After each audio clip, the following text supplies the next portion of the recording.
Did it ever dawn on you that the rich create distractions to keep us from seeing all of the money hoarding evil things that they're doing? The majority of us want the same things: livable wages, affordable housing, access to capital, affordable health care, good, safe places to raise our children, good education, affordable education, no matter the color or race. These are things that we all can agree that we want for ourselves and our families. But we bicker about things we can't change, like where we're born and how we were born, while the wealthy are gathering up all of the goods. Isn't it crazy? Okay, let me start over. That's no way to start a show, right? I'll be right back.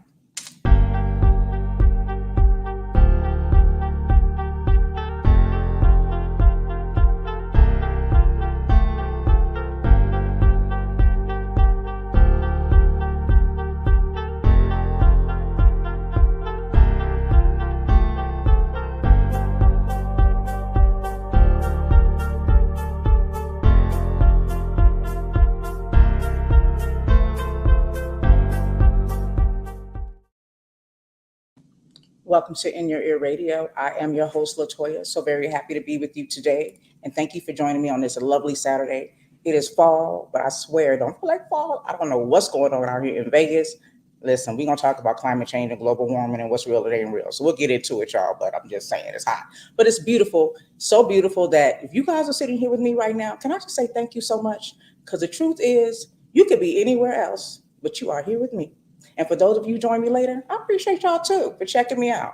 Yeah, so there's a lot going on. We got a lot to talk about. Shout out to GB who always tap in first. You know, you get the award, okay? And shout out to my girl, Genuinely Poised. That's my girl. Happy Saturday to you too. Thank you. Thank you. Sound like beautiful. Thank you. I'm sure you're looking good too.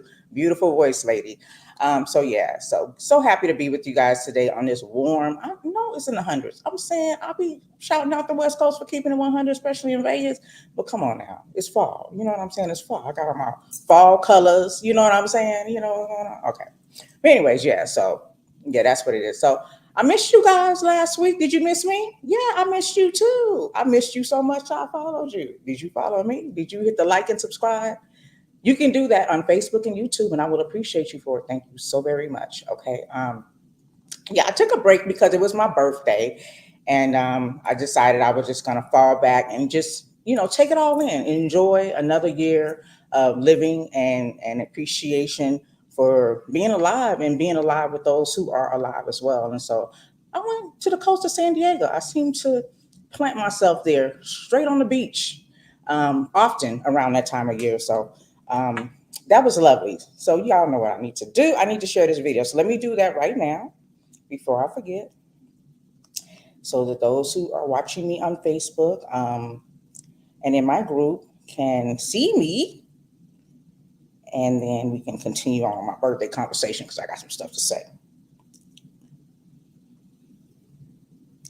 Okay, so I think I got that shared, but yeah. So the birthday was nice. Landed in San Diego on the coast, beautiful. I'm saying being on the beach is like a natural endorphin. It's so soothing and calming to the soul and to the spirit. And it's just humbling to see all of that water. You're standing on land and you know there's a whole world of life in that water that's just infinite as far as the depth of it, and it's just beautiful. And then you got people surfing, and I listen. I'm not a great swimmer. I will get in the pool. I can do a little something. I couldn't save anybody's life, but I would never. If I was a great swimmer, I would never. I don't have any desire to swim in the ocean or surf. But I saw people doing it, and I think y'all some brave souls. And I saw a lot of dogs on the beach. If all the dogs, I don't know, all the dogs are in San Diego on the beach. I'm just saying.com. Tweet that because that's where they at. Okay. Listen, well-behaved dogs on a leash. I did not hear one bark. It's wow. I mean, beautiful dogs, beautiful animals in restaurants, just out and about, just doing them with their family, owners, their parents. I don't know. Everybody got different names, whatever. So yeah, that was lovely. So the beach was very, very lovely. And I'm so glad that I had the opportunity, so grateful for the opportunity. And thank you for all the birthday shout outs as well. One thing I just noticed after the fact when I was just I don't know. I just came upon it. Fannie Lou Hamer actually shares a birthday with me, October 6th. Yeah, that's my birthday. That's her birthday. Hooty, hooty, hoo. If you guys don't know who Fannie Lou Hamer is, she is actually the late, great Fannie Lou Hamer, who was a big activist for us in the United States, as far as it came to just police brutality, voter registration, civil rights, and all of those things that we were fighting for, freedom, justice, and equality. She was born here in the United States in 1917 in Montgomery County, Mississippi. Fannie Lou Hamer was the granddaughter of an enslaved Africans and worked as a sharecropper for much of her life. She suffered from polio at the age of 6. And while having surgery in 1961 to remove a tumor, um, at 44 years old, she was given a hysterectomy, which, without her consent, by a white doctor, and this was frequent in the occurrence as far as this happening to Black women in Mississippi. It was called compulsory sterilization, and that was a plan to reduce the number of poor Blacks in the state of Mississippi. So Fannie Lou Hamer is credited with coining the phrase Mississippi appendectomy, in relation to the involuntary or uninformed sterilization of Black women. Yeah, that was common in the 1960s.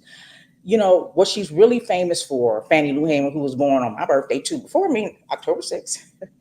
In 1964, she spoke before a televised audience in a Democratic National Convention. We've seen this happen this year in 2024, and those who follow in the past 4 years and prior. But she spoke in 1964 at the National Democratic Convention with the testimony in regards to the treatment of Black men and women in the United States of America. And she gave her story. And I encourage you guys, maybe I'll try to add the link here somewhere so that you can go and listen to her testimony, because it's very profound and moving. But listen, Martin Luther King introduced her. The president at the time was Johnson. And although he knew she was going to speak, he made sure that her voice was not going to be public, because they knew that she was that squeaky wheel. She was loud with it, right? So while she was giving the speak, which was a live televised DNC convention ceremony, they interrupted the program, and he started talking about this being the 9-month anniversary of the death of the former President Kennedy. So anyway, during the speech, which was later aired again, because you're gonna get this, information no matter how you try to suppress it. Miss Fannie Lou Hamer, she addressed the issue of Black voting rights. She told the story of how when she went down to the courthouse in Indianola, Mississippi, to register to vote in 1962, she was confronted by a roadblock after one roadblock after another. And when she finally succeeded with registering, she returned home where the owner of the plantation on which she works as a sharecropper. And just a little side note, sharecroppers didn't make money. So basically, sharecropping was these people would say you owed them something. And then in order for you to pay it back, you had to go work it off. And so sometimes they provided housing for you, but you didn't make money. It was just basically like public housings per se. You weren't, I don't know, just weird, but basically it was slavery with another name. Okay, let's just leave it at that. But y'all can look up sharecropping and learn more about it. But so when she returned, the owner of the plantation which she worked on gave her an ultimatum. And he told her, if you don't go down and withdraw your registration, I'm trying to talk like him, you will have to leave. That's what he said. So, and she said, well, she was quoted with saying, I didn't go down there to register you to vote. I went down there to register myself. Okay. And so then, of course, she still had to leave immediately. And, in the middle of the night, she had to pack up and leave. But her husband was required, this is why I say this is just another name for slavery, required to stay on the land until the end of the harvest. So Fannie Lou moved between homes over the next several days for protection. But on September 10th of 1962, while staying with a friend, Mary Tucker, Fannie Lou was shot at 15 times in a drive-by. Okay, so y'all listen. The first drive-bys, who invented the drive-by? These were Klansmen who shot up her house. Okay, and luckily no one was injured or hurt. But the next day she had to flee again with her family, and then she moved to another county for 3 months, fearing retaliation by the Ku Klux Klan. Okay, so she talks about how the state highway patrol, after all of this, registering to vote and the things that she experienced, how she was pulled over by the state highway patrol, and how many other people that were with her were brutalized. But these state highway patrolmen, of course, they were white, made two other black men beat her senseless. Basically, they beat her till they were out of breath. Basically, two black men, and then she, she was in jail. She said these beatings impacted her health. She said they beat me till my body was hard, so that I couldn't bend my fingers or get up. And when they told me to, she said that's how I got this blood clot in my left eye. That's like sight. That's affecting her sight, and that's nearly gone at the time. And she said, and my kidney was injured, and the blows from them gave me, they gave me in my back. Like, this lady went through some things. And what made me so excited about just knowing that we shared the same birthday, because, I know people don't get into science and energy and things in that way, but I do. I feel like when you're born, those elements of that, whatever that season is, are of you. We are of this world. So whatever you come into at that time is what you are of, correct? I mean, that's how I look at it. So I don't get into that religious thing where some people say, oh, it's devil worshiping and all of that, to think about, astrology and signs and things. So I think it really means something to be born at a certain time, and why some of us have so many similarities that are born during certain times. So that made me feel great, because in my spirit, I am a fighter. I am a fighter. I am an activist. I abhor people being mistreated. I don't care what you look like. I don't like people. I don't like injustices to people. So just to know that this woman, we're cut from that same cloth. I can't live up to, maybe I will, but I definitely can't live up to her experiences, but I can definitely relate.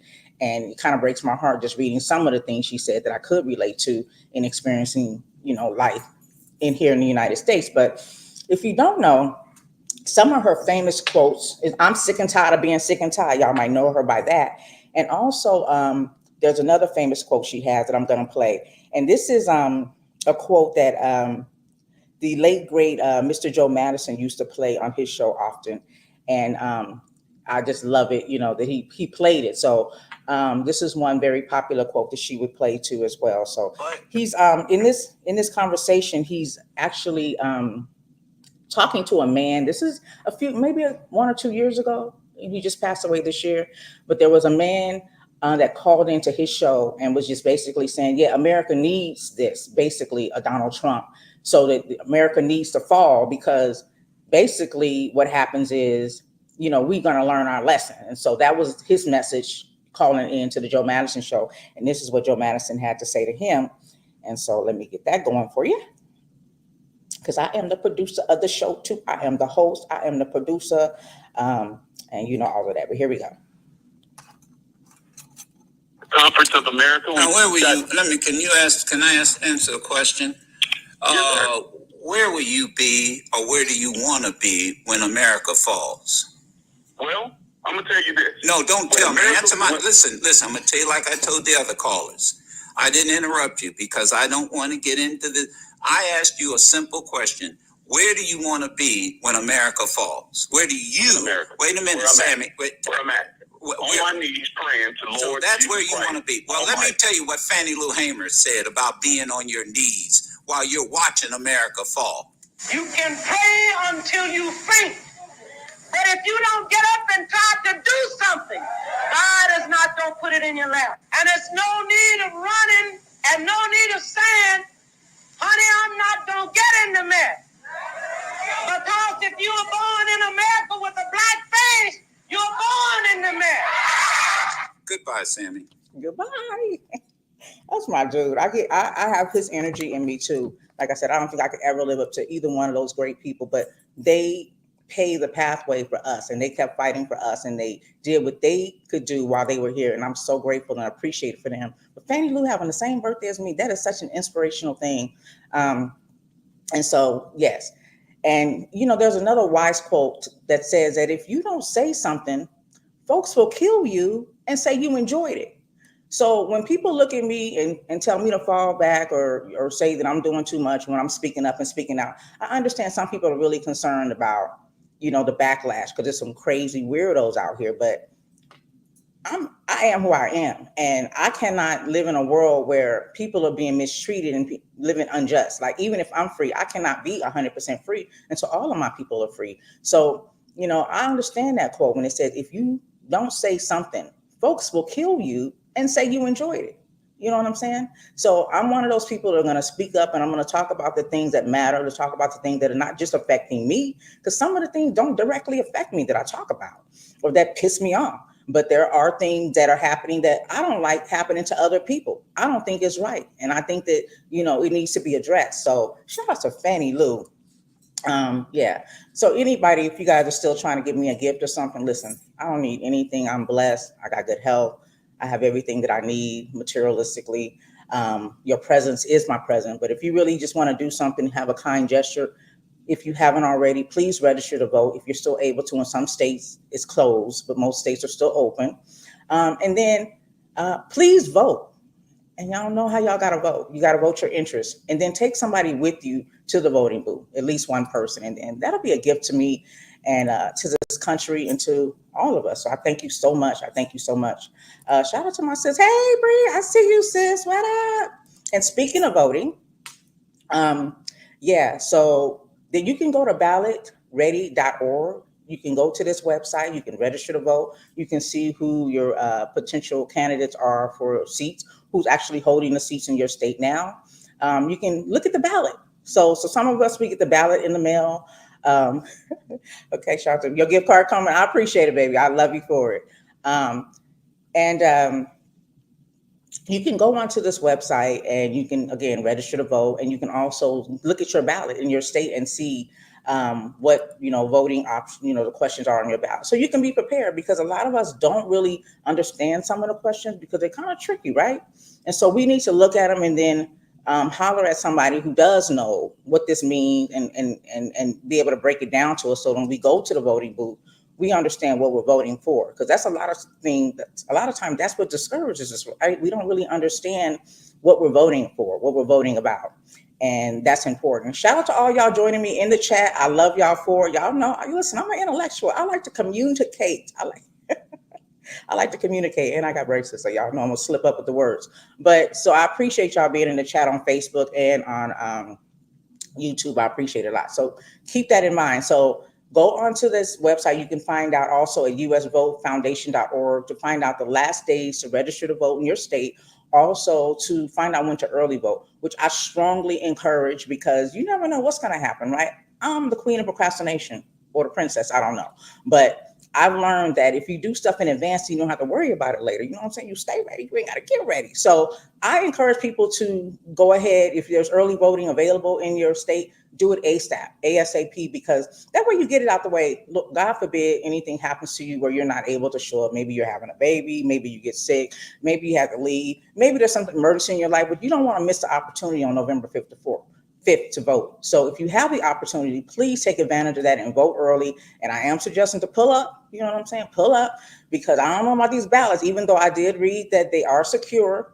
There are many people in place that are voter deniers that are working overtime to make sure that your vote doesn't count. Okay, shout out to Fannie Lou, who was also trying to make sure that your vote did count. So when people tell you your vote doesn't count and that this is all a game, you see all the stuff that people go through just to be able to vote, you got to know it's not. They're going to make it hard for us, and understand that. So, and another thing to know is 85% of the political positions in your state may be going unopposed, which means that people running for judge, people running for dog catcher, people running for assemblyman or woman, those seats, it's only one person on that ballot because nobody else is running for it. So if you want to make a change, go look and see what public offices fit you, where, you feel like your voice, could benefit the community, and you never know, you know what I'm saying? What position, like I said, dog catcher, anything, it doesn't have to be all the way up to the top. I mean, city councilman, it doesn't have to be Senate, it doesn't have to be Congress, it doesn't have to be governor or mayor, but there's so many other seats that are public office seats that people are elected into. And again, they go unopposed at 85% in some states. So that's something to think about, you guys. So keep that in mind. And I'm just going to go ahead and get this in, because I wasn't here last week. but I did watch the debate. I know it was almost 2 weeks ago. I know this. I know this, okay? But let me just say what I had to say. Y'all don't know how I feel about the debate, okay? And my family, they wasn't really in the chat like that, so I didn't really get to communicate. I had to go on Michael Basin's Facebook and chat with some strangers about the debate because my family wasn't really feeling the vice president debate like they was feeling the presidential debate. So let me just say what I got to say. And if y'all want to chime in, let me know how y'all felt about the debate. For those of you watching, I'm talking about the JD Vance and the Tim Walz debate, the vice presidential candidates, right? So what was that? Not this Tuesday that just passed, but the past Tuesday. So here's my takeaways just real quick before we get into the topic of discussion, which is, are y'all talking politics at work? I need to know. And how's that working out for you? Like, how's that working out for you? I need to know how that's working out for you. So let me know in the chat, your thoughts and, what your takeaways are too. But I do want to get my little debate. I got to get my little 2 cents off here. Okay, let me just put my 2 cents in about this debate. Thank you very much. Okay, so yeah. Let me sip my tea. Hold on. We're about to get into this. So my takeaway, I thought that this debate was much more professional than the men on both sides were much more professional. Of course, the president or the vice president right now, Kamala Harris, she held her own compared to Trump. But in this vice presidential candidate debate, both candidates acted president. What I'm used to seeing in a debate. This is what I'm used to seeing, pretty much people with a Toastmaster experience speaking. So, but I see that, like I said, my people, I think they gravitate more to drama because it was so dry. Like I said, my chats were dry as far as the family communication. Yeah, I'm calling y'all out, but it's all good, right? So JD Vance didn't answer if he would delegate documented immigrant, if he would deport undocumented immigrants from their U.S. born children. And so now that Barack Obama has DACA that protects kids that maybe their parents came here and they were undocumented, but they gave birth to children who are now U.S. citizens because actually were born on the land. So are you going to deport those people who came here undocumented, had kids, and now you're telling them they have to go back and separate them from their kids? He wouldn't answer that question. So to me, that's a yes. He also blamed the vice president, Kamala, for everything. He blamed her for policies that she's not able to implement as a vice president.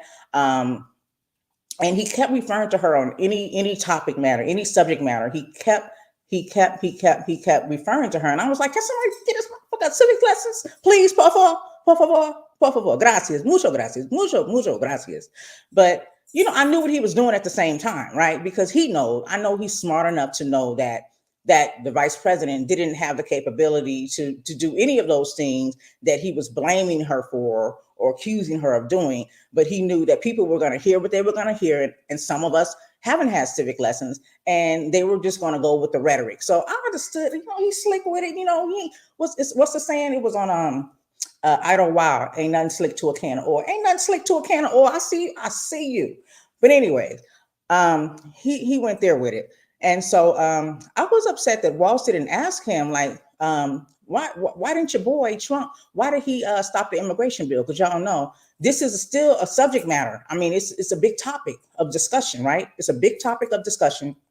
And the thing is, we all know, no matter how many times you say it, we all know that a non-political member of the United States went to the Senate and told them not to pass that bill. Congress passed the immigration bill. I heard it was very stiff, that it wasn't very liberal, but it was an immigration bill. And then it went to the Senate and the Senate passed it. But before they can go and move it into getting signed, number 45 hit somebody up. One of the senators actually spoke publicly about it. I don't have his name off the top of my head, but hit somebody up and said, no, I'm running on immigration. Y'all can't pass that bill now. So that's why you hear him, Kamala, Kamala this, Kamala that, because that's all he has. That's all he got. And so I was upset that, Walz didn't, pound on that. So that was that. But, and another thing is, I appreciate the fact that Walz was talking about all the things he's done as a senator. Y'all know, as Walz, he's been the senator in actually the governor now. So he was in the House, but now he's actually the governor since 2018 of Minnesota.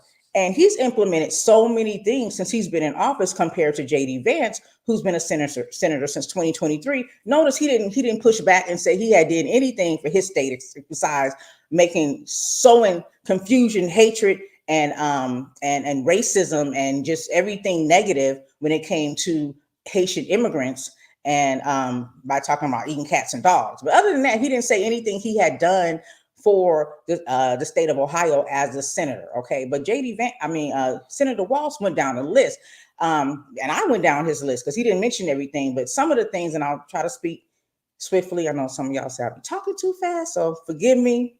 So I'm gonna slow it down so y'all can get some of this. But I got so much I want to talk about, and we definitely got to get into talking politics in the workplace. But I told you I had to get this off, right? I was on vacation because of my birthday. So one of the things that Walz did in Minnesota as governor, since he's been there since 2018, was this is recently because we know that the Roe versus Wade was reversed. He implemented a shield law that aimed to protecting women who travel to Minnesota for abortions by prohibiting state courts, law enforcement, and healthcare providers from cooperating with authorities outside the state. Labor. Recently, Walz signed into law one of the most significant pro-worker agendas in the state history in 2023, including paid sick leave and state-run paid family and medical leave programs providing up to 20 weeks of leave in a single year, passed a $2.6 million infrastructure package, and he passed a bill to increase nurse staffing levels and slowing the rise of healthcare costs. Okay, listen. Okay, also the environment. 100% of Minnesota's energy must come from carbon-free sources by 2040 under the Walz bill that was signed into law in early 2023, putting the state on one of the most aggressive timelines to shift away from fossil fuels. But listen, because I know some of y'all saying, yeah, he's taking our jobs. He's taking our jobs. Listen, Linda, when you take away hazardous things, you live longer, okay? You live to see another day. So he didn't just take stuff away. He actually also added to it. So he's a problem solver. So he also signed a bill to speed up permitting for new energy projects, because we know the new energy is coming. So people need the education, they need the resources and the money to be able to get the information they need. Yeah. So I'm looking in the chat, y'all. We got your boy Brian. I guess he want to be famous, and he gonna say Trump Vance 2024. He's probably a billionaire, so I can't be mad at him, right? But shout out to Piece of Sheep who said kick rocks, Brian, and I say kick rocks with open toe shoes, baby. Listen, okay, Brian, whatever. So anyway, also, okay, did I talk about the environment? 100% of it. Okay, I talked about the environment. Marijuana. So, and what he did, he legalized low dose THC edibles and drinks in 2022, and then came back for a full legislation after taking both chambers in the election that year. He also ran on this. So he kept his promise. He ran on this in 2018, and now they have a level of legalization of marijuana in their state as well. Voting rights. He signed a legislation restoring rights of felons who were no longer in prison.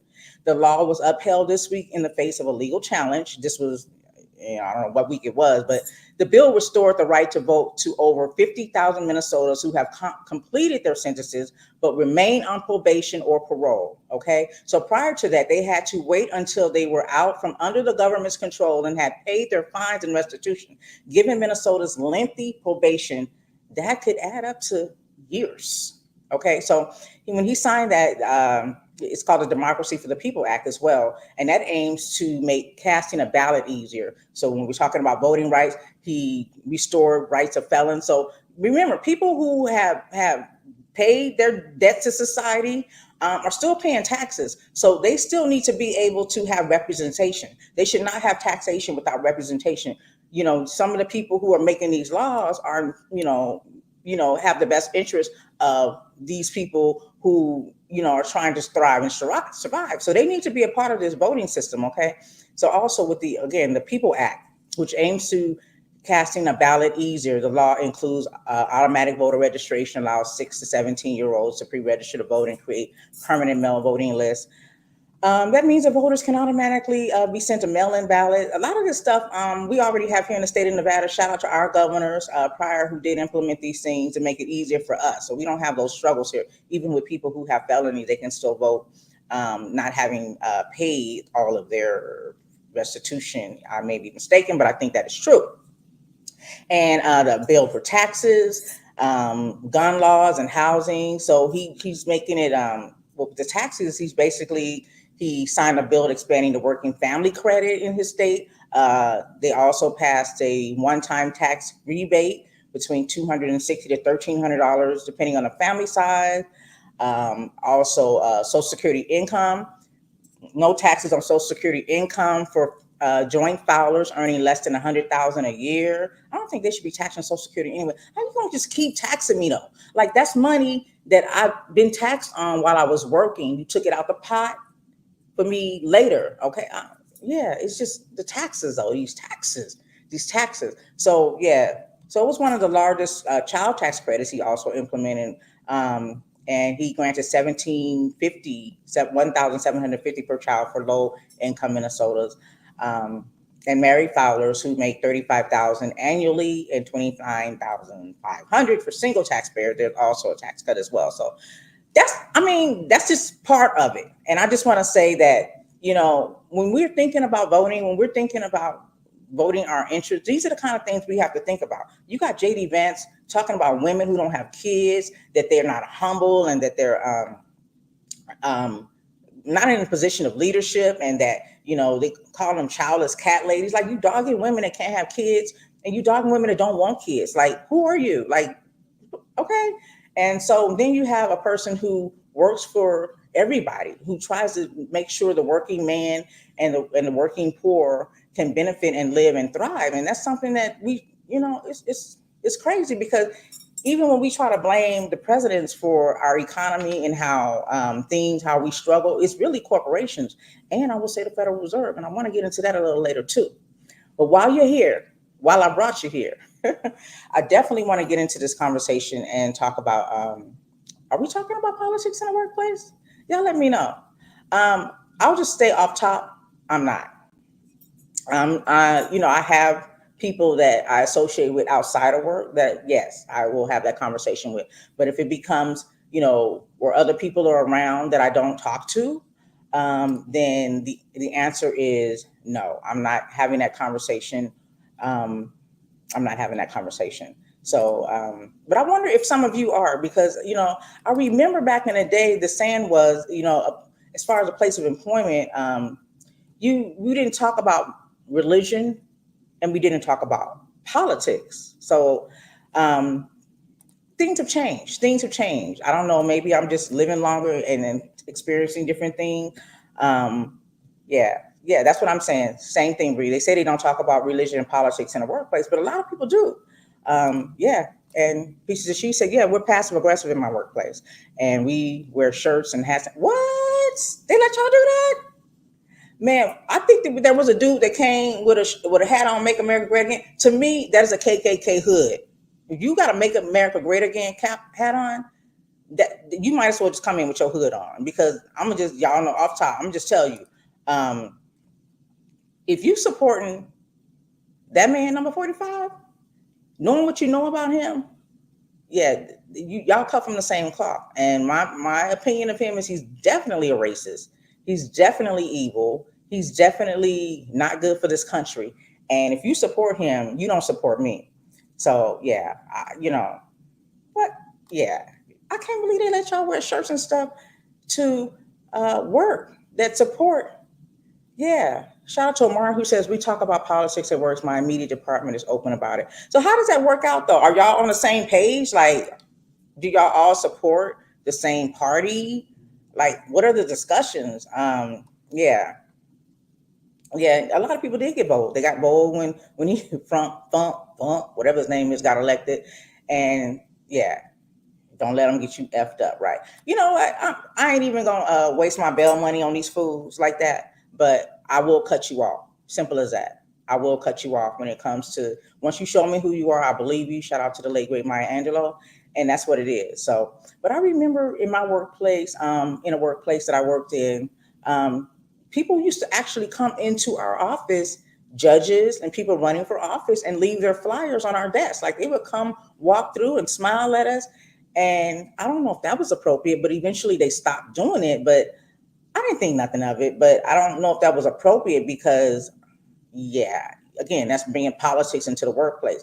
And politics is a part of our life. We try to separate it, but the only way that we actually really separate it is in the way of not trying to provoke any type of problem, any conflict, right? So I understand that aspect of it, even when you talk about religion. So those are the two things that you're told growing up that you shouldn't talk about, is religion and politics. So I understand why, even though those things are a part of our everyday life, like in the workplace, when Christmas comes around, there's all kind of festive things, but there's other holidays. There's people celebrate. There's just so many other things that happen around that same time, that same moon, that same sun, that are not recognized. Ramadan, the Jewish faith. I'm sure I'm leaving out many, but I don't see that in the workplace. So to me, that does kind of make me look a certain way about, okay, I understand that, probably the mass majority of the United States follows a Christian faith, but not everybody. And this is the United States. This is a melting pot, and we all are allowed to have our religious and political differences. And if we're not going to celebrate them all, which may be too many to count, then maybe we should just lay low, and just say happy holidays. It's not, to me, that's not an atheist thing to say, right? But just talking about politics, yeah, it gets to be something. Shout out to Marmac. So he's saying that my workplace is vocal about their political views, but I choose to stay out of the conversation. And I'm wondering, Marmac, what are they vocal? What are they saying? Because I have another brother who tells me he goes to work at a construction site, and it's full blast Trump supporters. Like you might have a small few who are not that, but they out in the open about their racism, because I'm going to call it that, because the way that they're speaking about him and supporting him is racist to me. If you're supporting somebody who talks about brown people and immigrants as if they're just rapists and thugs, when he's in fact an accused rapist, like what the fuck? Okay, listen, for y'all don't know, sometimes I cuss because sometimes you got to be profane to be profound. Shout out to the late great Joe Madison. But I'm just saying, like, especially on construction sites, like I've heard the stories, and I couldn't imagine working in that situation because you need your job, right? You need to be there. You got families to feed, you got stuff to take care of, and you got to deal with these racist people saying whatever they want to say. And the dog whistle is just saying Trump now. You don't have to say the N word. We got out of that. Shout out to Lee Atwater. So you don't say the N word no more. You talk about taxes and all this other stuff. Code word. And for Trump, it was calling people thugs. That was his N word. But really, when we talk about a racist person, just say you support Trump, and I don't know where you stand. That's how I look at it. I'm keeping it 100 with you. And so yeah, and that. So LeBread says that we talk lightly about it. Through comments here and there, but we are certain coworkers and I don't feel comfortable talking about it. I don't blame you. And the reason why I don't feel comfortable, because once you show me who you are, it's going to be a whole nother vibe. Like I can't even respect you. Like I'm going to still come in to work, but I don't really necessarily need to speak to you because I feel like if you support that man, then you hate me. Low key. Like I said, Trump is he's the dog whistle for racism now. He's a dog whistle for KKK, for white supremacy, for white nationalists. Like you supporting him lets me know who you are. And it's on the other side. It's way on the other side. Like you don't want me here. You don't like me, you hate me. So I'm not saying good morning to your ass. I mean, so that's why I can't talk about politics in the workplace, because I don't want to know where you stand. Because if I find out that you are over there on some BS supporting that man, I'm gonna look at you differently. And yeah, you're not one of us. You're not one of us. People who support all people, support freedom, justice, and equality for all people. You're not one of us. So I'm gonna feel away. I'm gonna feel a whole way. Shout out to Pieces of She says the discussions they have are, the MAGA hats, and she says you wear her LA shirt. Okay. No conversations are had between opposing views. We all know we are, there to work together, yeah, and get stuff done. I hear you. So no discussions. They have their MAGA hats, yeah. But again, that MAGA hat means something totally different to me. Hey Adele, thank you for joining us. Shout out to you on Facebook. Yeah, so I can't, yeah. Yeah, I agree. They to me they are. Tell me where they're not. Somebody who's a Trump supporter, if you want to get in and tell me why you're not racist, um, holla at me. And here's the thing, though. You notice no racist person wants to be called racist. Like you can call them anything but racist. I don't care. They can have a hood on. You call them racist, and they turn red, don't they? I'm just saying. They get mad as hell. No racist person wants to be called racist. Why is that? I mean, stand in your truth. If you're racist, you're racist. I mean, be proud. You just can't use that word with them. You can tell them that they're unjust. You can tell them that you can use any word, but you cannot call these people racist. They will freaking call the police on you. Tell them they've been assaulted. I've been assaulted. Okay, listen. Yes, they talk about the debates. Yeah, we talked about the debates, and we're all on the same page. Shout out to Amara. She says, yeah. Now, you can have a healthy conversation when y'all all on the same page in this climate. If this would have been prior to, even in a Bush Gore situation, I wouldn't have felt so strongly about you being a racist.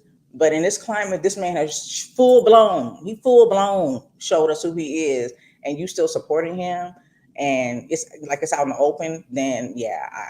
But she says we talk about the debates, and we are all on the same page. She said her manager is white and is from Michigan. She's always commenting on how uncomfortable she is seeing her friends and family opposing comments. Yeah, that bothers me too. But you know what I do? I will unfollow your butt in a minute, in a hot second. I have no problem with that. And I know pieces of shit asking the sheep correct them. I don't think it matters. I think people have their mind made up, and when they see how you feel about a situation, especially when it deals with race, and they still put their middle finger up to you, there's no conversation to be had when people show you who they are, right? So yeah. Well, that's good to know, Marmack. He said there's nothing racial, being said. He ain't going for that. Though they do discuss policies and how it relates, and the thing to their livelihood. And to me, we should all be on the same page. I mean, unless we billionaires, we should all be on the same page. I open up with saying like these wealthy people keep us distracted, focusing on the wrong things. Because in reality, we all want the same things. We want to be able to pay for, send our kids to school, have safe environments, be able to have livable wages, to be able to afford to live in nice neighborhoods, to have affordable health care. Like, name one person who don't want that. Name one person. I don't care how much money you got or don't have. Like, name one person who don't want that. I'm just saying. So why are we so busy being mad or even discussing policies when we are comparing Trump to a Harris? Like, do y'all know the policies? Because there's really no discussion. He says middle finger up to the middle class, the working class, and the poor. And if you're trying to flee from asylum from another country, unless you want to be his wife, shout out to Melania and all the other 2-3 wives he had from other countries, you're not welcome, okay? You're not welcome. And here's the thing. My mind state is this could easily be us. If we allow this man to win, I feel like we got this. We got a Harris, and then we still have our democracy. Whether you like her or love her, whether you're against women or black women, you still gonna have a democracy. That's how you got to think. You know what I'm saying? You can't be dumb. You can't be dumb about this. But if you let a Trump be president, he's already told you he wants to be a dictator on day one. He said, "Oh, just on day one." What the fuck this? Are we stupid or are we dumb? He said he loved the poorly educated. So maybe that's who he's speaking to, because dictator for one day is dictator for life. For life. Shout out to Mac 10 for life. Anyway, but yeah, and that's all he does is sow up hate and confusion and racism. He does everything negative. He has nothing positive to say to try to unite this country. We all have to live here. We all have to go into the workplace. Do you want to be looking at your coworker like, you an immigrant? just judging people. Like we all here for the same. We all here for the same reason. Like I said, going to work is so embarrassing because everybody knows I need money. I'm just saying. We go to work because we're trying to live and survive and thrive and do the best we can. And this man don't want none of that for us. They're fighting against unions having us paid sick leave. We can't even be sick, because if you're at home sick and you're not getting paid, the bills aren't getting paid. There are people on the other side who are fighting for you not to have that relief, to be at home and healing without worrying about how you're going to pay your bills. So you go to work spreading COVID, the flu, whatever you got, you know what I'm saying? Because you can't afford to be at home because you need the money. So these are the kind of people that y'all say y'all voting for, y'all fighting for, y'all support. I can't ride with you. You're not one of me. You're not my kind. You're not my people. You want to live in a handmaid's tale world, and I definitely don't. I definitely don't. Yeah, Brian left the chat. He just wanted to be famous, so I made him famous for a minute. I ain't give his last name, so he could be any Brian, right? Brian McKnight, as far as we're concerned. Yeah, I said that, Adele. It would be good to hear the point of view from a Trump supporter on policies, if that's the case. But what specific ones? Let's just be honest, though. There are no real policies. There are no real policies. There are no real policies. So we can say what we want to say. You can come up and try to defend this man, but he already told you he only has concepts. And Kamala already told you he just runs on a problem. He's not trying to fix anything. If he was trying to fix something as loud as he's screaming about immigration, why did you stop the Senate from passing the immigration bill? Like, who you think you talking to? Who you think you talking to? We're not stupid. And as a black woman, being black women hold more degrees than any other race here in the United States. Who do you think you talking to? Okay. There's a survey though. Just speaking of just workplace talking politics, there was a survey done talking politics and saying it was a double-edged sword according to a Gallup survey that CNN posted. So I want to go into those details. So it was reported this year, recently in August, that released a nationally representative survey that found that nearly half of U.S. workers, that's 45% based on the poll they took in the month of February 2024, did I say 2023? 2024, said they had a discussion about political issues with a coworker in the past month. And 38% said they had overheard such conversations. I can't say that I've experienced that. If I did, I would definitely walk away. I definitely don't want to hear. Like I said, I don't want to know. Sometimes ignorance is bliss because you don't have to be looking at people sideways if you don't really know who they are. Sometimes it's good to know who people are, right? But sometimes you're there to get paid. You're not trying to make friends and definitely not enemies. And you want to be able to come into work and be peaceful. So it is what it is. So respondents who work in the industries with a plurality of self-identified conservative employees, 60% were more likely to report talking points at work than respondents in industries with more liberal leaning employees, which was 48%. So people who have more conservative points of views in these workplaces spoke up more, which makes sense because these self-righteous ass people, they conservative ass views. Yeah, I said it. Damn it. Yeah, they always got something to say. You know what I'm saying? Like they saying something. You're talking out, but you ain't saying that. But anyway, what is conservative? Y'all tell me what conservative is, because when I think about conservative views, I kind of fall in line with certain things. When you talk about having privacy, some conservative people, they like the fact of having privacy and the government not be all in their business. Even though when you talk about Project 2025, they want to be all in your business. They want to be in your uterus. They want to be in your breast. They want to be in your birth control. They want to be in your marriage. They want to be in your sex life. They want to be in your work. They name something. They want to be in it. They name something. They want to be in it. They want to be in it. Okay, somebody. What you say? What they talking? They in the chat saying what they saying. I'm over here now. I'm trying to get in their business and see what they talking about. Okay, Brian McKnight does right. Yeah, so I brought him up right on time, right? Okay, that's too funny. Yeah, but yeah, it's some weirdos out there though. So yeah, so the conservatives want to speak more, the liberal leaning want to speak less, and men, 54% were more likely to report having political conversations on the job than women.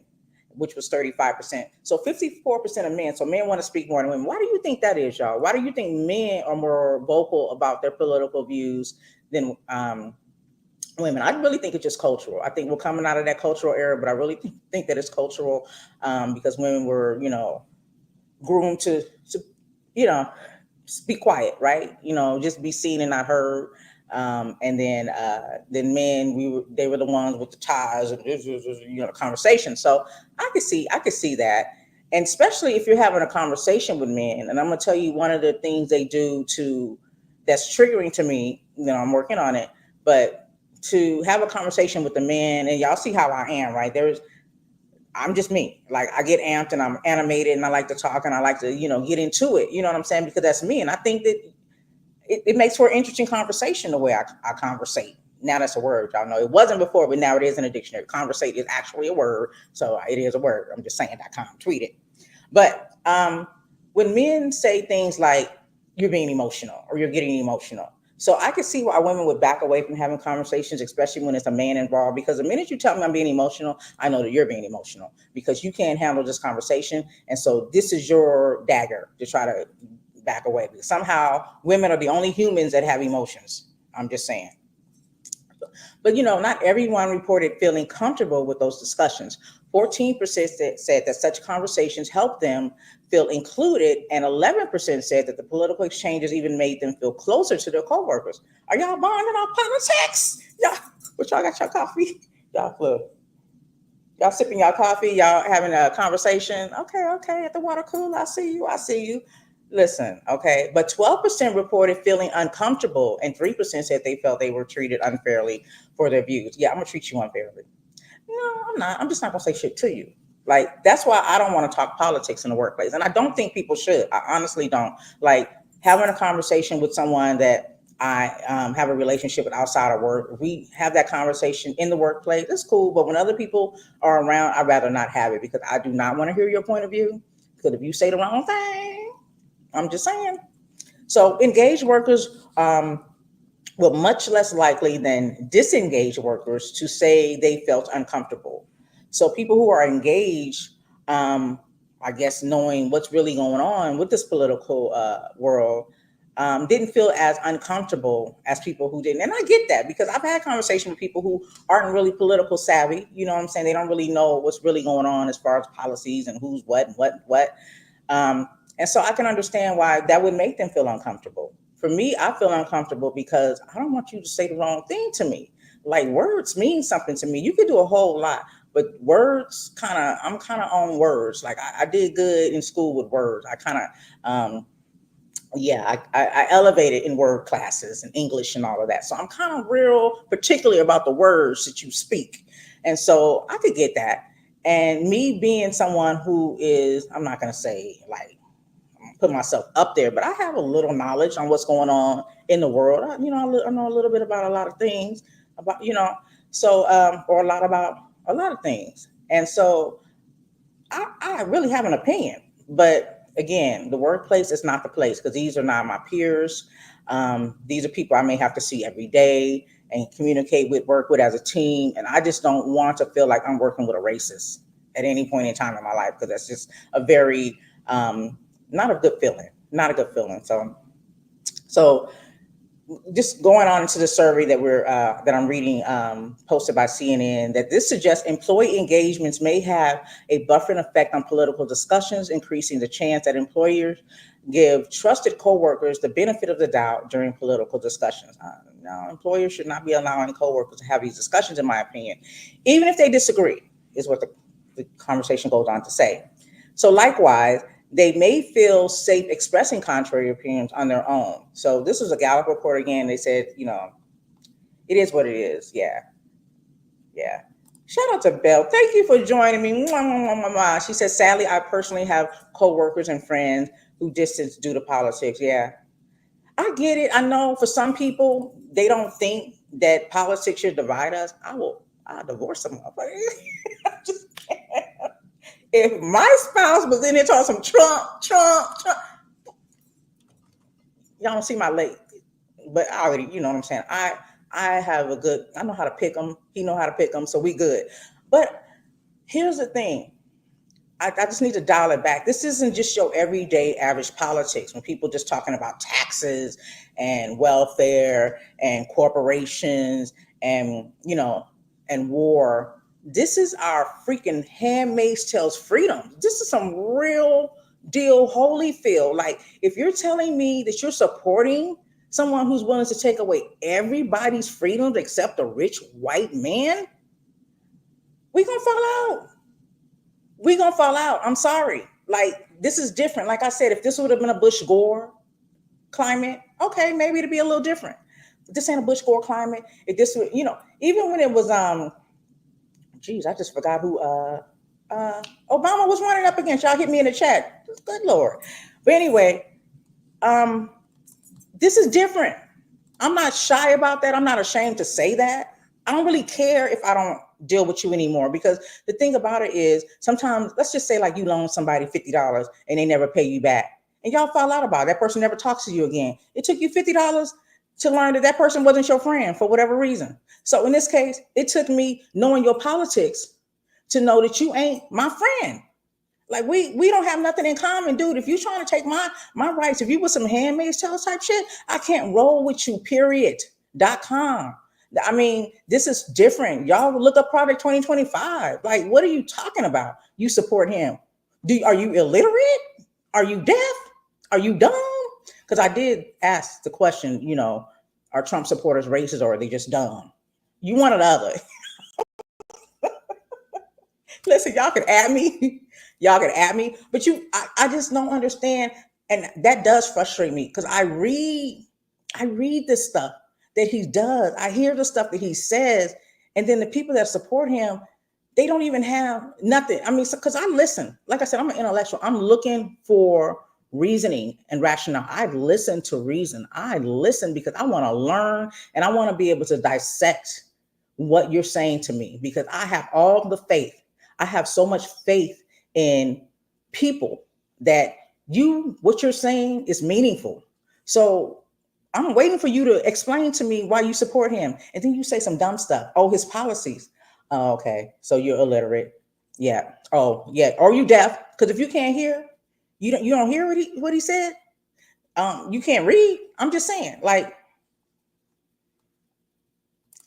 I'm just saying. Shout out to Lost Found Records for joining In Your Ear Radio on YouTube. Thank you all for joining me today. I love and appreciate y'all for it. As y'all see, I got a lot to say, and y'all do too. I really appreciate that in the chat. Shout out to Amari. She says, it's nice to know the folks that are around me for a good chunk of my day actually care about the greater good over their own selfish interests.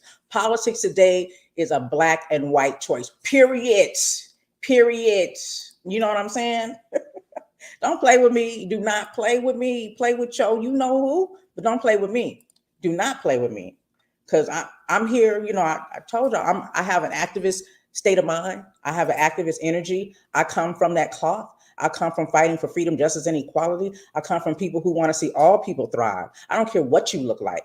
Like I said, the majority of us, no matter where we were born, what we look like, what nationality or ethnicity or race we are, we all want the same things. We all want the pursuit of happiness. We all want to be able to have a livable wage. We all want to be able to have affordable health care. We all want to be able to live in safe neighborhoods. We all want to be able to have access to capital. We all want to be able to have affordable education. We all want to be able to pay for food, goddammit. Like, what are we fighting for? Why are we beefing with each other? These wealthy corporations cashing in, keeping us distracted, beefing with each other about small things when they taking all the wealth. They're taking everything. And now they want to take our freaking rights. Are you kidding me? Are you kidding me? Y'all. Thank you. Thank you for joining me. Love you. Love you, Belle. Are you kidding me? Are you kidding me? And what's weird is this man, they're in the state of Oklahoma, because they still weirdos. They ain't calling them weird as much no more, but they still weirdos. If you read Project 2025, you'll see these people are hella weird. They still weirdos, okay? In the state of Oklahoma, they're trying to enforce Bibles in schools. You know, they banning books everywhere you go. They don't want us to read about Maya Angelou. I mean, just name somebody. If it's anything that's fruitful, they don't want you to know about it. If anything's related to American history, they don't want you to know about it. I don't know. They just trying to brainwash us and restart the history of the United States of America, which you could never do. But I understand why you would want to do it, because if you don't know where you've been, you can't understand where you're at. So for those who say forget about the past, let it go, hell to them. No, we're not letting nothing go, because it's still happening now. The stuff that Fannie Lou was at the DNC fighting about and protesting about, I know people who've experienced it to this day in my lifetime. So don't tell me to let shit go. Y'all stop doing what y'all doing, and then we won't have anything to talk about. That's how that goes. But in Oklahoma, they're trying to enforce Bibles into school. But here is the ticker. The Bible has to be endorsed by Trump. The man who does not read a Bible, who when he had a Bible in his hand, he held it upside down, don't even know how to hold the Bible, and will admittedly tell you he does not ask God for forgiveness. What are y'all on? What are y'all on? What are y'all on? So no, we can't talk politics in the workplace, because if I know that you support that weirdo, yo, and yes, we've fallen out. We've fallen out. We don't got to talk again. You know, I'm blessed and I'm grateful for the love that I have in my life. And it's so much love that if I never had another ounce of love, I think I would be just fine. I welcome more, but I'm just telling you, I'm not seeking just no fake love, not no BS. No, no, no, no, no, no, no. No, no, no, no, no, no. Shout out to Mr. Shabazz joining us on the Facebook chat. Thank you so much, brother. He said, in addition to being racist, number 45 is a useful idiot to the 1%. And the 1% depends on you not being a critical thinker. Facts. Facts. Because that's who he's not trying to finesse anybody but people who do not read. He wants deaf mutes. That's all he wants. If you're a deaf mute, go vote for him, because you don't know what's going on in the world, right? That's where he's at. Absolutely right. Absolutely right. Absolutely right. Just getting back to JD Vance when I was talking about the debate. Another thing I wanted to say, there was a quote about him saying something in particular that I heard a preacher say. He said he referred to JD Vance as a serpent that slithered into the garden that persuaded Eve. So you saw how slick he was talking. Oh, I'm so sorry. I'm this, I'm that. And just trying to sound like he, was empathetic and sympathetic, and he was none of those things, but he was taught that, but ain't nothing slick to a can of oil, bro. Ain't nothing slick to a can of oil. Yeah, that was really something. But on the flip side of that, for those of us who do feel uncomfortable, do not want to have those conversations in the workplace, shout out to Drew McCaskill. If y'all don't know him, he is one of the top heads at LinkedIn. Drew McCaskill is a brother on LinkedIn. He encourages you, all of us, to be a part of LinkedIn. And he had a discussion on the Karen Hunter show, just saying how to have these conversations or not to have these conversations when it comes to discussing politics. So, one of the things that he, mentioned was basically learn, don't teach. So it was one of the things I took away from the conversation. And he said, sometimes if you're gonna be receptive to a conversation, you have to know how to have the conversation, right? So he said, learn, don't teach. And I took, my takeaway is listen to what that person is saying with your third ear. And that way you can kind of decipher where they're coming from. So, I also said you can learn a lot from a dummy. I know I'm bad, y'all. But y'all remember that commercial with the seatbelts? They were trying. Listen, we didn't always have seatbelts, and they were promoting seatbelts. That was a dummy commercial. You can learn a lot from a dummy. I think that was in the 80s. So I'm just saying, learn, don't teach. Just listen with a third ear, because you can learn a lot from a dummy. And I'm being facetious, but you know what I'm saying.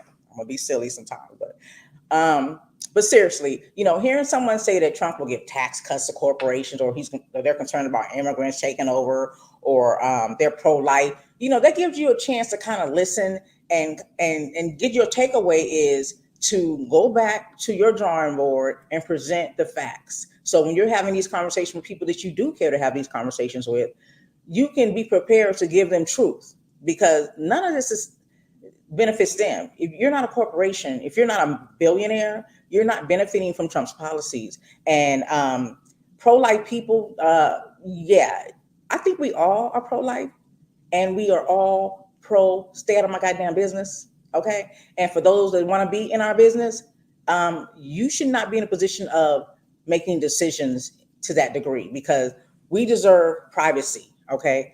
But sometimes you just got to listen to what people are saying, and that way you can go in and dissect what they're saying. Also, Drew McCaskill went on to say, share, don't preach.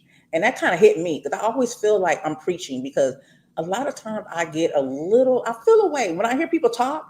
I'm like, you don't know this? Are you serious? Like, are you serious right now? Like, and then it's like, okay, let me tell you something. Let me tell you this. Let me tell you that.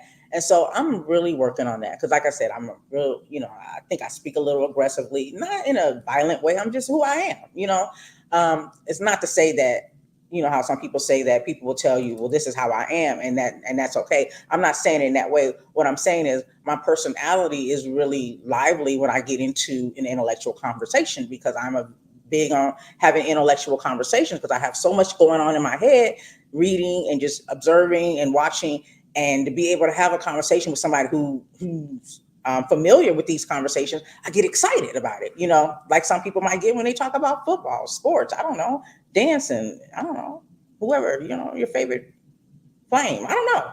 But that's me. So that's where I'm coming from. Not to say sorry, not sorry. I'm just saying my personality is that I get a little excited about when people talk about things that I'm kind of like already on. So, okay, share, don't preach. So I would basically my takeaway is that I would say, go to us.gov. You can find out who your local senators are and governors. You can find out go to their website and find out certain bills that they pass and things of that nature. Like, encourage them to do the knowledge on their own instead of repeating rhetoric that you hear them say to you, because that could be a problem. And so, I appreciate Drew McCaskill again from LinkedIn. Like I said, I don't want to say he's an executive, not knowing for sure, but he holds a nice seat there. He's doing some things there, and I just want to put his name out there. But he also encouraged you to say things if you don't want to engage, right? If people are having a conversation with you, this sparking of a conversation about politics, there are things that you can, not say. So you can say, hey, I don't engage, and walk off, right? Or you can say, oh, I got to go work on this. I got to work on this deadline. Or you can say, oh, is that the donut guy? So, you can get out of the conversation. You are not obligated to have this conversation with someone who is adamant about having a political conversation. I mean, obviously you don't have friends because you can do that shit at home. Why are you talking to me? I don't know you like that. We're not having that conversation, but you can cut them off like that. You know what I'm saying? So that's just some suggestions that you can do. But after you've exhausted yourself from the conversation and the dialogue continues, and again, this is basically saying you've already told them, look, I'm going to get donuts. I got a deadline, and they're still sparking these conversations up with you here and there and everywhere. Start documenting things. And he encouraged you to do it on actually, he was not on Carolina show. He was on a Loree Daniel Favor show, because I remember her saying this specifically, that make sure that you're documenting these attempts to have a conversation with you in the workplace on your private computer. So not on your work computer, but on your private computer, and to take documentations. At some point, you may want to run it by your supervisor, but just take notes. So literally, you might not want to say anything to someone right away, but you can go in like you're in your diary, and just write, oh, my day went like this, and so kept talking to me, and I told him not, and I told him to kick rocks, open to his but he kept talking to me, and so at 2 p.m., and now you have it written down. So that's what you can do. And then at some point when it becomes where your stomach start hurting, you're getting ulcers because this person keeps talking to you about politics, then maybe you might want to take it to HR. I don't know, whatever. So, what I'm saying? Like, I know a lot of people ain't into the snitching. I know snitches get stitches. I'm not the type, I might see something, but I might necessarily say something. But at some point, in order to get somebody out of my personal space, I will let them know what it is if I have to. So I don't have a problem with telling people where their place is when it comes to my space. But for those who may struggle with that, that's what you can do. You can write it down and take a picture. You know what I'm saying? Write it down, take a picture. So eventually you might have to drop a dime on them. You know what I'm saying? Drop a dime. I'm talking the 1960s language now. Y'all remember drop a dime? If y'all don't know, historically that comes from us having payphones, right? Back in the day, payphones was like 25 cents. Then I think it went up to 50 cents. But back in the day, the slang was, she dropped a dime on me. Because you would go to the payphone and be anonymous and call the popos on somebody, right? So you were dropping a dime. So you might just have to drop a dime on somebody. So make sure you have your notes on your private computer and so that you have a record, because you can't remember everything, right? If you're like me, I have to write things down. I really do. I really, really do. So yeah, be very mindful and demure when you're having these conversations, and that will help you get through a lot of things.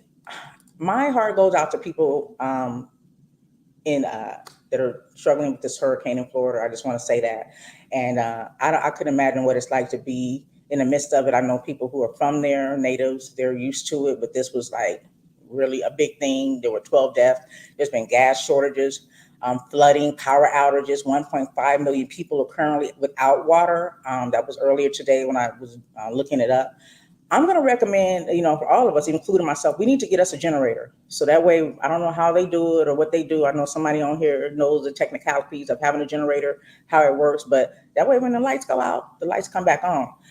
And I know it's not always affordable for everyone, for those who can, you know what I'm saying? You know what I'm saying? And the one thing that I found interesting was they were telling people to put their electric vehicles in high places. Like they said the salt water and the electric vehicles don't mix because of the lithium in the batteries were causing fires. So when that salt water hits that battery, so you think water is one thing, but fire destroys everything, period. So yeah. And so my heart goes out to people that are experiencing that. And then you have the governor who would not take calls from the vice president, who was reaching out just to see what was needed, saying, oh, she didn't reach out before, the administration didn't reach out before. And I like the way she articulated herself on The View, saying that, yeah, because we didn't have a hurricane like this before. You know what I'm saying? Like, boy, bye. Like, can you stop being in your feelings, get your drawers out your ass and focus on your people? Like, is there something you need? You can just say no.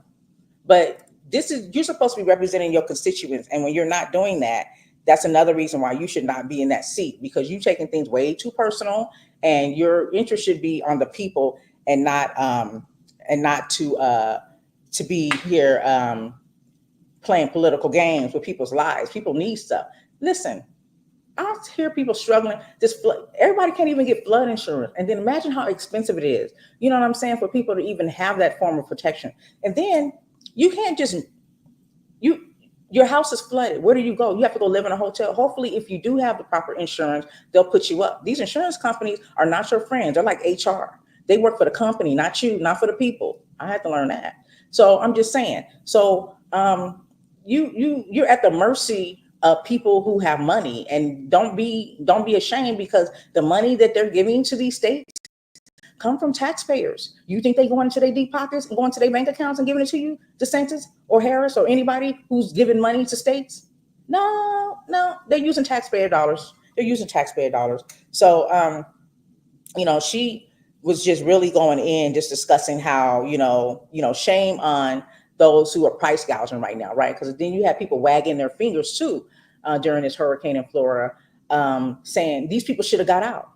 And put things into perspective, you guys. I'm about to change the focus from the richest to the brokest, okay? Everybody don't have a place to go. You telling them to leave. Some people don't have a car to drive away. Some people don't have gas money. Some people don't have family to go live with. Some people don't have anywhere to go when you tell them to leave. Damn it. Like, have some empathy, even if that's not your life experience. Take the moment to realize that everybody is not as blessed as you are.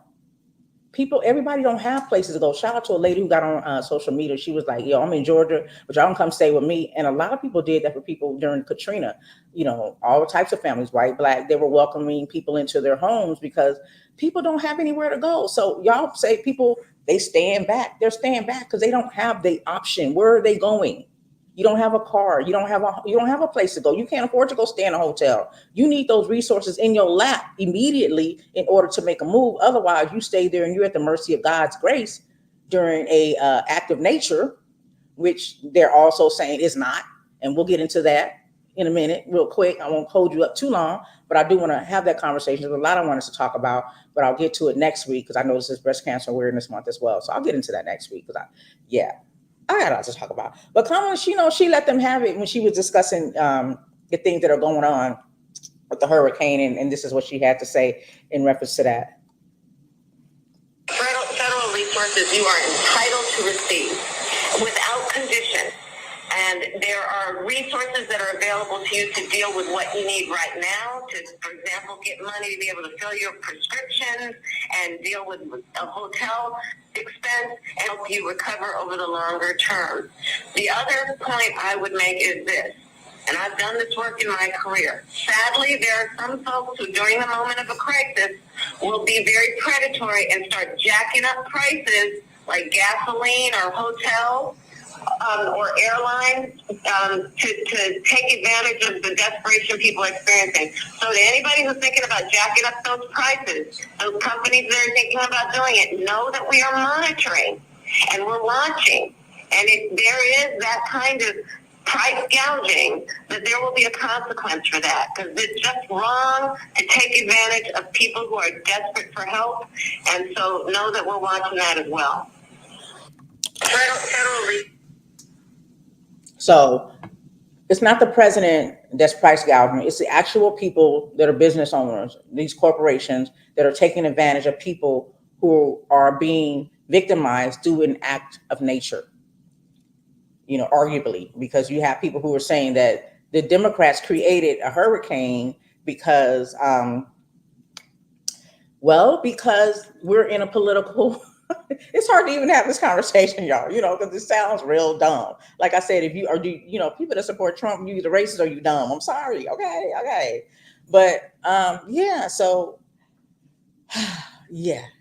And the insurance companies are mafias. I just want to keep that out there. You know, I know people who can't even get affordable insurance, car insurance, homeowners insurance, whatever insurance is required by law to protect their properties because of their credit score.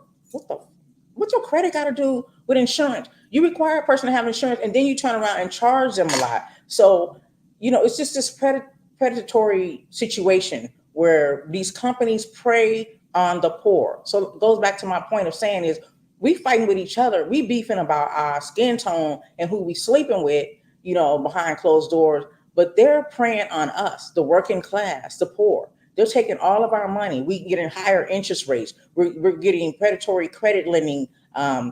We can't barely get car insurance or homeowners insurance if we can get it. And sometimes they want the money up front. Like, I'm trying not to cuss, but I gotta find my swear jar. But I'm just saying, you know what I'm saying? If you're already struggling, why are you making it even harder for people who have to have what they have to have by law? You know what I'm saying? You know, that's what it is. But you know, you got these weirdos again out here saying that the Democrats are creating hurricanes. And I just want to give you a little history on how hurricanes are formated. Hurricanes form due to specific conditions in the ocean and the atmosphere. And here are the key factors. Warm ocean water, that's large masses of warm water provided the energy for hurricane formation. 2, moist, warm air. When warm, moist air comes into contact, with cooler air, it condenses to form storm clouds. 3, low pressure areas. So a tropical depression with low air can lead to a hurricane development. And number 4, light winds outside of a storm. Hurricanes need light winds to grow and maintain their structure. So keep in mind that hurricanes don't happen in Nevada. Hurricanes don't happen in certain parts of the country. They're usually in tropical areas or where they're islands. So normally in tropical areas. And based on the information provided, it makes sense why hurricanes are prominent in those areas. I will, also add that there is an issue with climate change and global warming that is intensifying what we're experiencing with this weather. Like I said, I don't know. I think it's 100 degrees. It feels like it's 100 degrees outside in Nevada, and it's fall. It is fall, but Al Gore wrote a book. You remember that guy? He was running for president back in, what was it, 2000? What year was that? He was running. It was in 2000. He was running against Bush. He won the popular vote, but lost to the Electoral College. This is why we got to get rid of the Electoral College. You know what I'm saying? Because I hear you when you say, "Oh, our vote don't count," because the country spoke. The popular vote is everybody's vote, and then these electoral colleges, because each state gets a different number of votes, they get to decide in the end based on how many representation numbers they have. So I get it, but that doesn't stop us. We don't just bow down and let people just screw us with no Vaseline. We still fight, because when we fight, we will win. It may not be in our lifetime, it may not be in our children's lifetime, but we've had a lot of successes. Okay, we're no longer enslaved, even though there's some slavery tendencies going on. We have come a long way. We have civil rights. We had affirmative action. We've had things put in place to protect us, and we still have a long way to go. But again, he won the popular vote, Al Gore against George Bush, but they said that the Electoral College took his winning, and he didn't protest, even though he felt like the election was stolen from him, especially in Florida. He didn't act like Trump. He just went on with it. But he wrote a book in 2006. Again, he was the vice president of the United States between 93 and 2001, called The Inconvenient Truth. And it's also a documentary. And he talked about global warming and things that we need to do in order to reverse what's happening to our climate. The things that we are doing to our climate is affecting our way of life. It's affecting our way of life. And that's just the bottom line. We can't get around it. It's just like the things we put into our body is affecting our immune system, because they're not feeding us food anymore, right? Nothing is food. I was watching a clip where they were talking about Doritos, Skittles, and all these different things where when you send it to another country, they use tomatoes and orange peels and pumpkin juice to make color. Here they're making up some chemical we can't pronounce to put in our food, which mutates in our body because our body doesn't identify with what it is. It's just like, listening to a doctor once before who said that, using antibiotic soaps are dangerous to our body in respect to testosterone, because antibiotic, when it enters the body, is recognized as testosterone. So if you're a doctor or somebody who washes your hand all the time with antibiotic soap, your body thinks you have enough testosterone. So when you start feeling tired as a man, especially women have testosterone as well, but as a man, if you start feeling tired and sluggish or incompetent, if that's a word, it may be because your testosterone levels are low, but it's because your body thinks you have enough sometimes because you're washing your hands too much with antibiotic soap, stuff like that. So we're putting things into our body that's causing our bodies to be defected. And that's the same thing that's happening with our climate. We're putting all of this stuff. We got all this great technology, but it's going into our atmosphere. God made this earth perfect. He gave us everything we needed to survive. Unfortunately or unfortunately, he also gave us the brilliance to be able to create. And some of us become mad scientists and we're destroying things. And so this is what we end up with. We end up deteriorating the layers of our atmosphere and causing the climate to be what it is. But to say the Democrats are causing it, I'll say, if we want to put a name on it, we'll say the Republicans are allowing these corporations to feed us and put these plants into situations, these chemical plants and all of these emissions into our atmosphere and all of the things that are happening. Even with allergies, I stay on allergies. I did not grow up having allergies. I've come into allergies and come to find out it's because of pollen, right? A lot of pollen is in the air. And what I learned about pollen is, again, these brilliant men, they want to plant trees that they only are planting male trees, okay, for the majority. They're planting male trees because their brilliant idea is male trees shed less leaves. Oh, that's beautiful. Less leaves to shed. But male and female trees need to be together. And when they're not, male trees create more pollen. So who suffers? We suffer. I suffer. Yes, I'm recovered. I was suffering last night, I'm telling you. But yeah, this documentary, he spoke to climate change. He spoke to what we need to do. He made a call to action. He says he ended the documentary saying that if appropriate actions are taken soon, the effect of global warming can successfully be reversed by releasing less CO2 and planting more vegetation to consume existing CO2. And he calls upon the viewers to learn how they can help him in the efforts. So he wrote this book in 2006. And, talking about global warming and these types of things that we can expect because of man's brilliance. When God gave us limited will, look what we did to it. Look what we did with our limited will, because he did give us limited will. And so at this point, we're just destroying our bodies and we're destroying the planet. So, I just thought it was, just interesting, just having that discussion, talking about global warming and people saying that basically that the Democrats did this during the election season in order to, I don't know, I guess make hurricanes look bad. I don't understand what's going on, or make them look good. And I'm even learning that water, the wettest water, is not fortifying. I don't know what it does outside of what it doesn't do, because you have to drink a certain type of water, like a water that's bottled at its source in order to get the nutrients your body needs. The stuff that God put here. When we started purifying and cleansing and doing all this weird stuff, this is what we ended up with. So the wettest water is not even fortifying our bodies. We have to really go get water, bottled water from the source. And then if you want a good energy drink, just put a little pinch of Himalaya salt in there. I'm gonna try it. I'm gonna let y'all know about. Y'all see me on social media running around. Y'all know I got the Himalaya salt in my water. I'm just playing.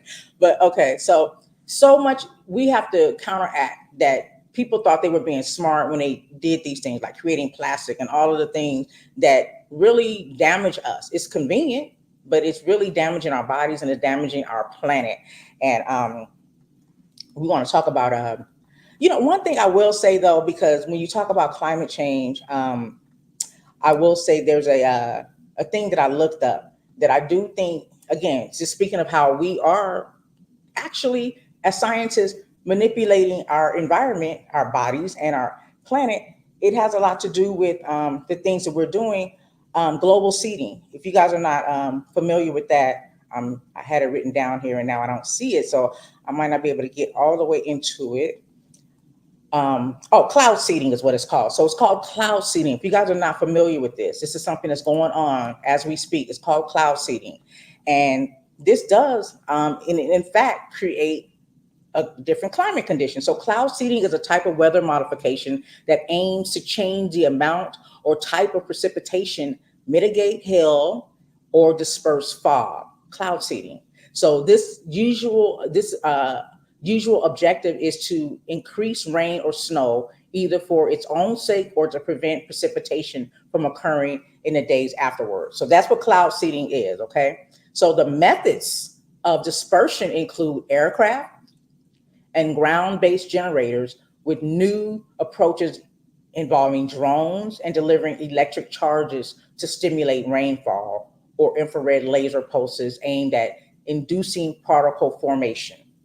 So this is a man-made induced weather condition that is being implemented by way of cloud seeding. So the weirdos might be on to something a little bit per se. You know what I'm saying? Like I said, all the things that I spoke to, we are affecting the world. We are affecting our bodies. We are affecting the planet by our brilliance, our limited will that God granted us. But it's not in a good way. Most of the time, it's not in a good way. Some things we are benefiting from, but most it's really to our detriment. And they said, despite decades of research and application, cloud seeding's effectiveness remains a subject of debate among scientists. Environmental health impacts are considered minimal. They're saying this, that environmental health impacts are considered minimal due to low concentrations of substances used, but concerns persist over the potential accumulation of seeding agents in sensitive ecosystems. The practice has a long history, with initial experiments dating back to the 1940s, and has been used for various purposes, including agricultural benefits, water supply, augmentation, and event planning. Just marinate on it. Legal frameworks primarily focus on prohibiting the military or hostile use of weather modification techniques. Now, they're literally saying that they don't want the military to be able to use this. So is it effective or not? And y'all can change the climate? Is that what you're saying? That's what I heard.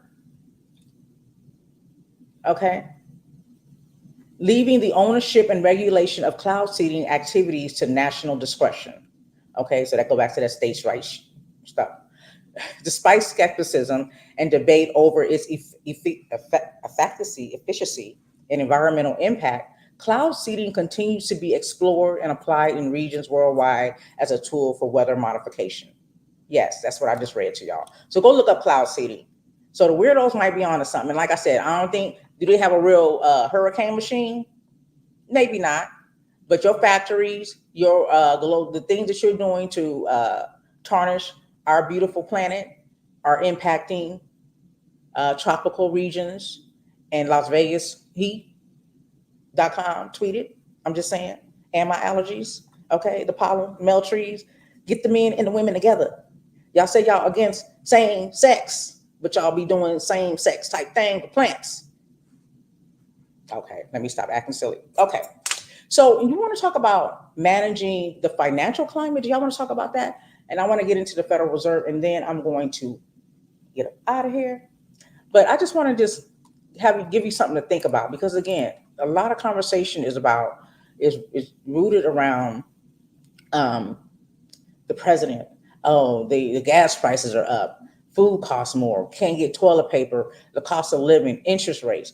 All of these things, we're wagging our fingers at Congress. But in actuality, we're always going to have this problem, and it's rooted around the Federal Reserve because they manage inflation. Like the Federal Reserve, to sum it all up, never wants us to be copacetic, meaning everything is affordable and everything is available. So the Federal Reserve doesn't want, if everything is affordable and there's a surplus, then there's a problem. They have to come in and manipulate the environment. And now we're talking about our financial environment. Okay. So we were talking about our weather. Now we're talking about money. And so who manages the financial climate? The Federal Reserve. So let's talk about this, because we talk about inflation. People are saying inflation is high right now. So with inflation, what is inflation? First of all, inflation is a gradual loss of purchasing power that is reflected in a broad rise in prices for goods and services over time. The inflation rate is calculated as the average price increase of a basket of selected goods and services over 1 year. High inflation means that prices are increasingly quickly, while low inflation means that prices are growing more slowly. Inflation can be contrasted with deflation, which occurs when prices decline and purchasing power increases. So I would think we would want to live in a deflation world where prices decline and purchasing power increases. But the Federal Reserve says no, no, no, no, no, no. The Federal Reserve seeks to control inflation by influencing interest rates. So when inflation is too high, the Federal Reserve typically raises interest, raises to slow the economy and bring inflation down. When inflation is low, the Federal Reserve typically lowers interest rates to stimulate the economy and move inflation higher. So the Federal Reserve wants there to always, and these are my words now. Well, no, I'll say this first. The Federal Reserve wants there to always be an inflation issue that is kept at 2%. That is a fact, where there is always more demand than supply. So I'll repeat that. The Federal Reserve wants there to always be an inflation issue that they keep at 2%, where there is always more demand than supply. Where there's always more demand than supply. Okay. So when prices are increasing quickly, the interest rates are increased. Okay. And when prices are growing more slowly, where we have low inflation, the Federal Reserve lowers interest rates to stimulate the economy. So my takeaway is they never want there to be a deflation where the prices decline and purchasing power increases. So it's designed this way, you guys. It's designed this way. And the more you know, the more you grow, and the more you know who to point your fingers at when it comes to all of what we're talking about today, and just in politics in general, right? I think so. I learned a lot just by looking it up, because, my thing is, when people are always wagging their finger and talking about who did what and who, let's look into it and see who's really responsible. And then you start finding out what's really going on. So it's a lot going on, y'all. I just want to thank you guys for engaging me, but I do want to, I missed so much that I wanted to talk about, but you know what? We talked about a lot, didn't we? That's enough, right? We talked about a lot. About Obama, his takeaway, just talking about Trump and things of that nature. But if you don't understand who Trump is by now, if you don't know him by now, you will never know him. And you just a fool. And you either racist or you dumb. And I stand by that. But I'm going to close out with the quote from Erykah Badu. I love that girl. She is something else. Erykah Badu is my girl. And she says, fight dumb shit with the 5 doctors. Dr. Exercise, whole body wellness, strength, and mood. That's Dr. Exercise. Number 2, Dr. Sun, nutrients, ancestral messages. Number 3, Dr. Nutrients, Wellness, Fulfilling Foods, Fasting. Number 4, Dr. Sleep, Timing, Circadian Alignment, Circadian Alignment. And number 5 of the 5 doctors to fight dumb shit is Dr. Spirit, Breath, Meditation, and Prayer.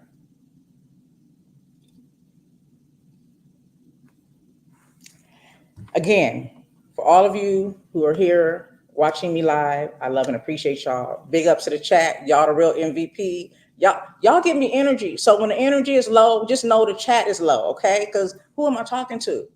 So I appreciate y'all. And for those who watch later, I love and appreciate y'all as well. I know your time, you got to work it out how you got to work it out. So, I just appreciate you tuning into In Your Ear Radio with your host, LaToya. Every Saturday I'm here. I'll be back at 2:00 West Coast time next Saturday. And I'll catch up on some stuff I didn't get to talk about today because, I'm all talked out. But I love you guys and I appreciate y'all. I love you so much. Have a great, great, great rest of your day. And I'll holler at your girl next Saturday, okay?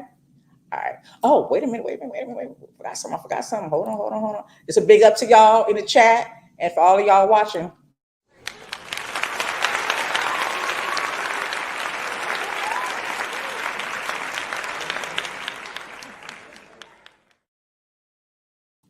One love. See you later.